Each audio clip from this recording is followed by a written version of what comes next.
नमस्कार मित्रांनो, मी जयदीप सावंत. आज 29 जानेवारी 2026 रोजी वित्त विभागाच्या माध्यमातून निधी वितरण करण्यासाठी मंजुरी दिली आहे.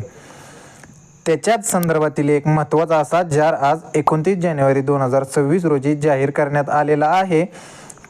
तात्काळ अर्थसंकल्प प्राथम्य 2025-26 मधील निधी वितरण या अनुषंगाने हा जार जाहीर करण्यात आलेला आहे.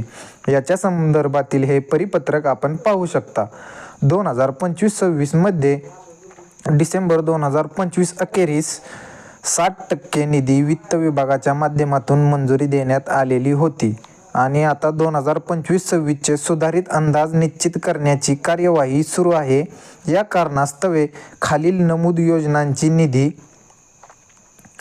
वितरणाची मर्यादा 100% राहील.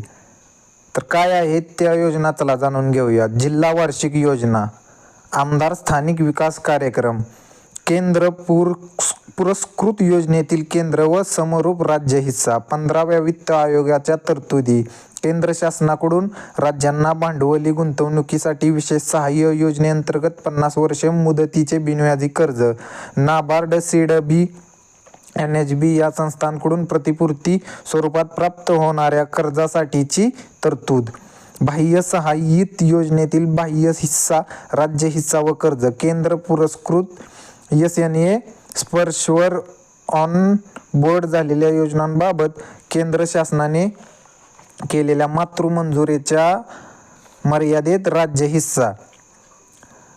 तसेच या योजनांना 100% निधी वितरण केला जाणार आहे.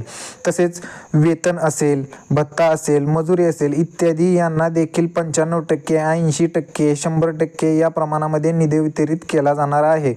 निधीच्या वितरणाच्या आणि या निधी वितरणाच्या संदर्भातील जो काही खर्च असेल त्याची उपलब्धता 12 फेब्रुवारी पर्यंत वित्त विभागाला सादर करण्याचे निर्णय देण्यात आलेले आहेत. तसेच वरील प्रमाणे निधी वितरित करण्यापूर्वी दिनांक 7 एप्रिल 2025 व दिनांक 29 एप्रिल 2025च्या शासन परिपत्रकासोबतच्या परिशिष्टातील सूचना लक्षात घेऊन निधी वितरण करण्यात यावा. तर असा हा जार वित्त विभागाने मंजूर केलेला आहे निधी वितरणासाठी. तर हा व्हिडिओ तुम्हाला आवडला असेल तर व्हिडिओला लाईक आणि चॅनेलला सबस्क्राईब नक्की करा.